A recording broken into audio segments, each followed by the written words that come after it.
All right, so I've made a lot of videos today, so if I sound tired, I am. So this video is about Gen Z's willingness to work blue collar jobs, but only as temp jobs. And this has been the problem that I've had over the years with hiring Gen Z, is that they come into a job, they realize that it's blue collar. There's nothing to learn here. There's not a career. There's not any path forward. It's just work.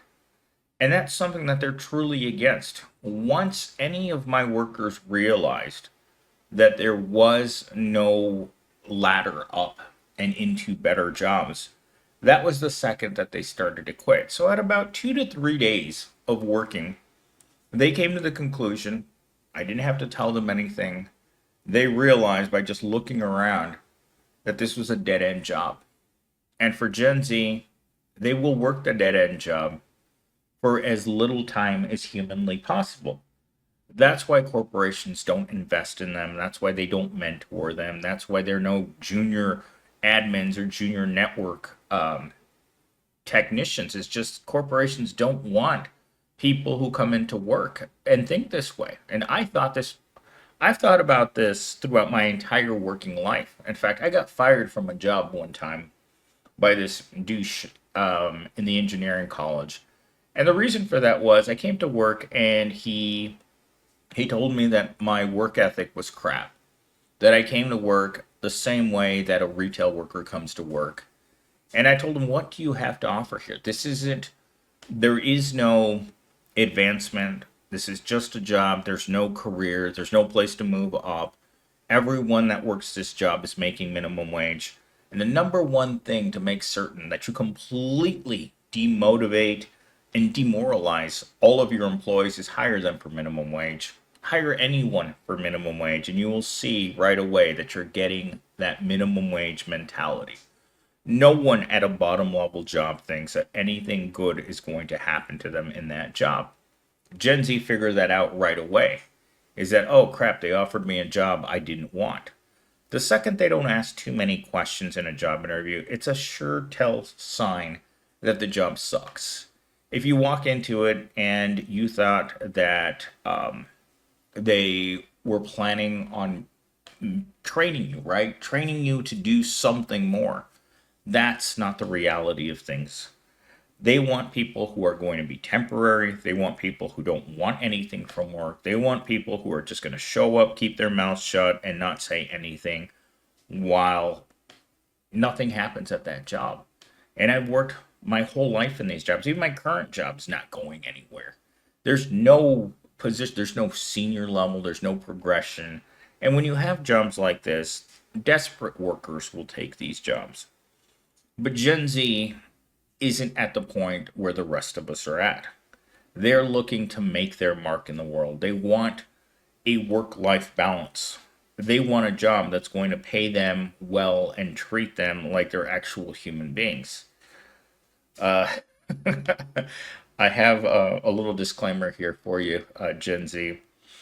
No one's interested. No one's interested in your kind. No one's interested in giving you opportunities. No one's interested in taking you seriously.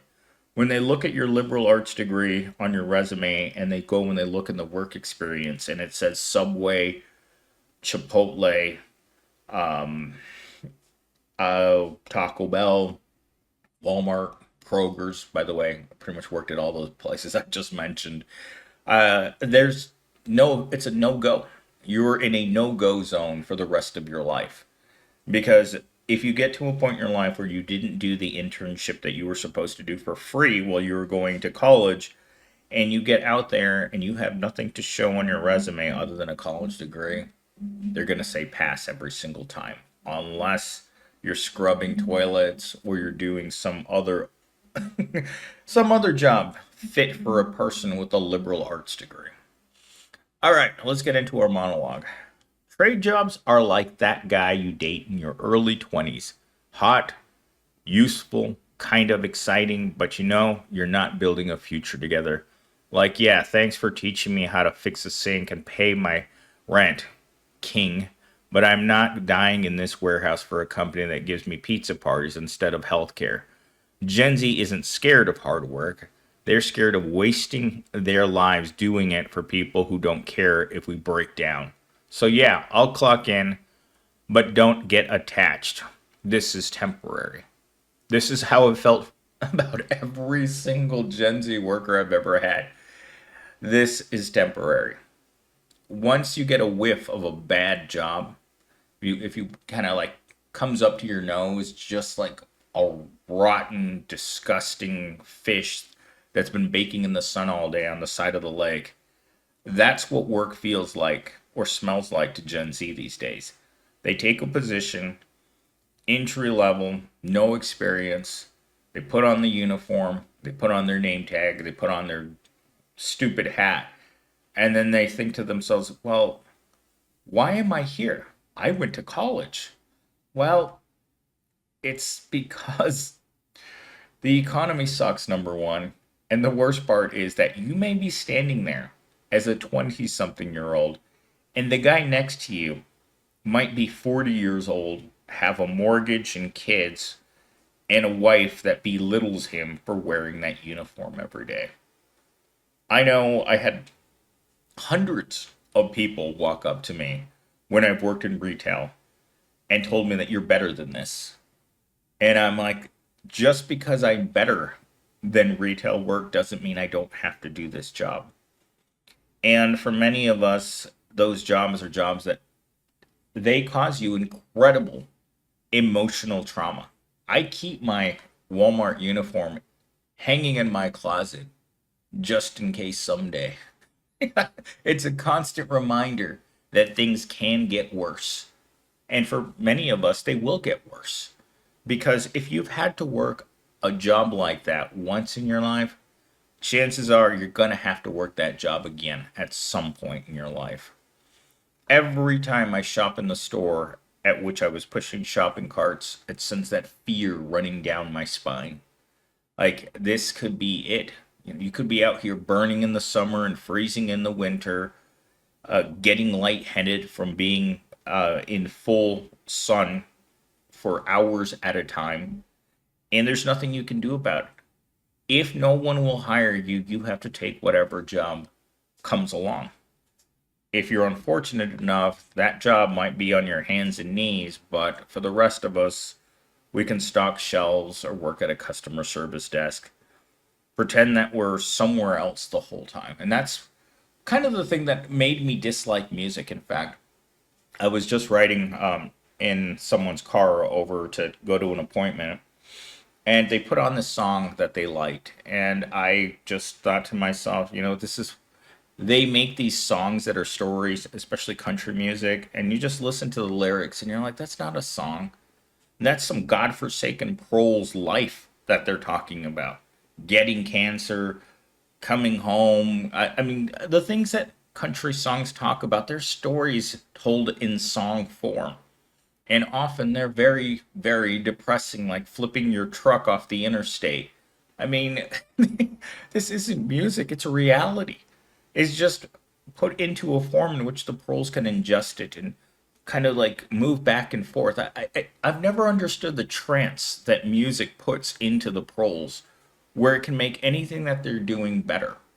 When I walk into some offices at work and I see people wearing big headphones to cancel out everything around them so that they can be tuned out to everything that's going on in that office, the toxic workplace, the sadistic management, the treacherous coworkers, and an overall bad vibe in every office you ever go into if you're unfortunate enough to work in that environment.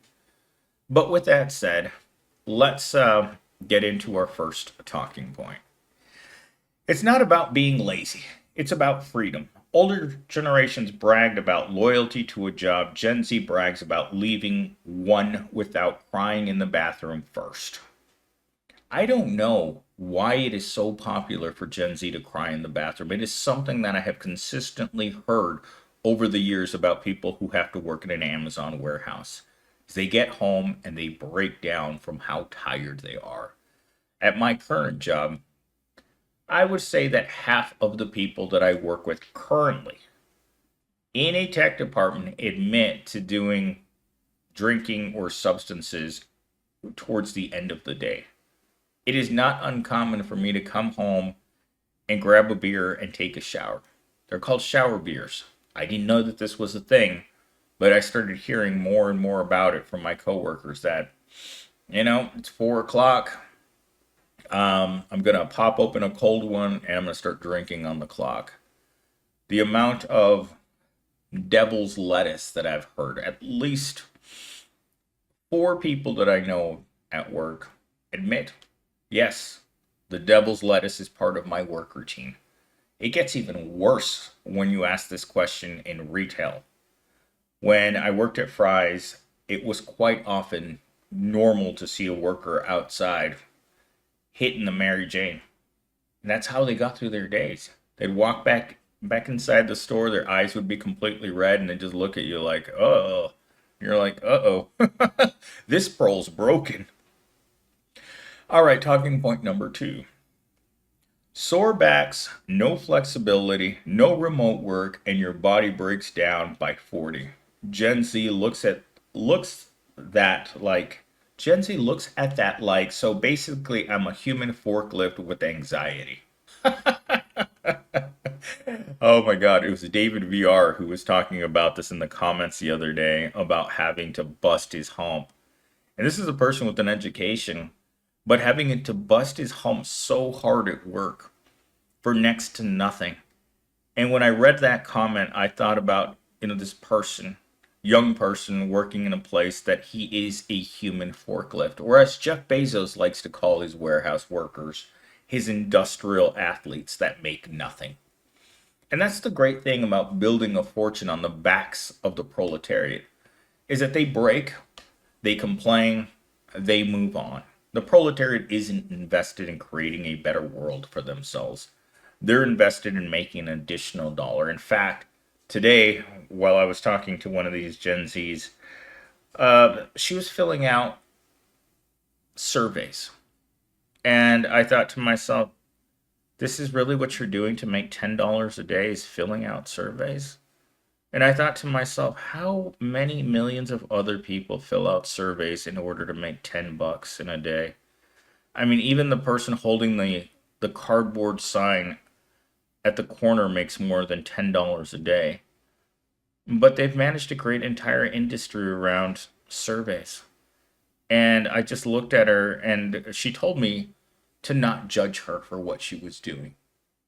And I'm trying not to. I'm just deeply concerned that there's an industry out there that is looked down further than donating plasma. Because that's what proles have to do. It may not seem like something a person with a traditional job and comfort in their life would do, but having to sell your own body in order to make enough money to live is the normal procedure for all of the proletariat. We don't sell our labor without selling our soul along with it. That's why when we come home from work, our soul is crushed as well as our body. It's not just about physical discomfort in the world. It's about emotionally destroying people, having people living with a crisis brewing inside of their head constantly. Financial stress is one of the most difficult stress you will ever have to deal with because there's no relief. You can't, excuse me, I've made way too many videos today. You can't hide from your financial stress. Every time you eat something, every time you turn on a light switch, every time you push the gas pedal in your car, all of these things are contributing to your financial distress. You can't sit in your chair at work without thinking, you know what, I need to be making more money than this. I need to find more money. I need to do more. And you're already thinking about getting off at 5 and going and working as an Uber driver or delivering food or God only knows what you're doing, hopefully with all of your clothes on. But I know sometimes it's rough. I mean, that's why the OnlyFans calling for a lot of young women is there. Because when you go out there and you look on Indeed and you see every job pays minimum wage and you're just like, I can't do this. I can't afford to work any of these jobs. And the only job that's available is the jobs that you know are dangerous or that are how do I put this, are not pleasant to do. Yesterday, I was watching a documentary on the border crime with Mexico, and a lot of the young boys that they were interviewing on there that were still in high school realized that in this place, the only way that you were going to have a chance at living a good life was to turn to a life of crime. A short, fast life with a very miserable end. And as I watched it, I mean, I still feel traumatized by what I watched in those images. These boys as young as 16 and 17 years old realizing very quickly that there are no opportunities. And I think this is where Gen Z's at in this country. There aren't great opportunities to make a lot of money in this country. Sure, people will tell you about the American dream, but I've been telling you guys about the American nightmare for years because I live the American nightmare every single day that I have to get up and go to Evil Corp, and then Fleece winks at me the second I pull into the parking lot and he says it's going to be the hard way again, Millennial Steam. And you're just kind of cringe. Your rear end puckers up, and you know, with Evil Corp, there's never an easy way. It's always going to be like this. There's always going to be that unease in your stomach, the pain in your head, and the sense that you need to run away. That's how I've always felt about any job I've ever had. Like, this isn't normal to feel this much dislike for where you work. But it's been normalized. Somehow we've had to convince ourselves that this ungodly relationship that we have with our work is normal. I'm here to tell you it's not. Talking point number 3. Gen Z has mastered the job hopping like it's casual dating. We'll try your trade, school hookup era. But if it starts looking like a life sentence, unmatch that job. I've told you guys a lot that work in today's world is a relationship in which it is very abusive towards you. It hurts your self esteem, it hurts your pocket, it hurts your long term viability. Because as I've told my own Gen Z so many times, that while you're working this job, you're not building the experience that you need in order to get a future good job. All the years that I've worked on retail are absolutely, completely, and totally empty years on my resume. Worked at Walmart for 2 years, there's nothing on your resume. Worked at Target, worked at McDonald's flipping burgers. What can you possibly put on your resume? You really want your employer knowing? I mean, they're probably going to do a background check anyway, but do you still really want to put that on print that you had to work graveyard shift at a Circle K because you had to and you had to deal with whatever happened there? There's almost no learning. Any good job that requires a certain skill set is going to make certain that you've been doing that same type of work for a long time before they're going to give you an opportunity, because all they have to do is look to the person next to you when they're doing the interviews, and they're going to find the person that they actually want. It is detrimental to your career to stay in a dead-end job for very long because it hurts you. It hurts you every single day. And what do we know about pro lives is that they're full of things that hurt pros. Final talking point. Fun to flirt with. Teaches you a lot. But long term, nah. We want the paycheck, not the generational trauma. Trades feel like a situationship of the economy. I agree. As a person that's been there, I mean, I had to develop my own trade. If I hadn't developed my own trade while I was in college, I probably would still be working in a call center, a warehouse, or in a grocery store. Because without teaching myself how to do a slightly higher skill level job, I made certain that I didn't have to work in those places long term. It's still everyone's backup plan is to work a minimum wage at a fast food place or a retailer. But for the most part, those people that learn how to do something, it's better than the alternative. I don't like what I do. I mean, people ask me all the time, it's like, what job would you want to do if you could do any job in the world? My answer to that is, are you asking me if I want to be put in this prison or that prison? Work is a cage. The wage cage, no one should look to better their situation in the wage cage because it's not. Asking a person what they really would like to do for work is asking a person, hey, by the way, we know you don't like getting tortured, but would you rather us whip you or would you rather us beat you with a bat? That's what choosing between jobs means to me. One hurts slightly less, but it still hurts at the end of the day. All right, guys, I hope you guys enjoyed this video. I'm not sure when you guys are going to see this video. I was thinking of putting up tonight, but maybe next week. I don't know. I'll have to decide after I'm done waiting for it to render so that way I can manipulate it in the way that I do. I will talk to you guys later. Bye.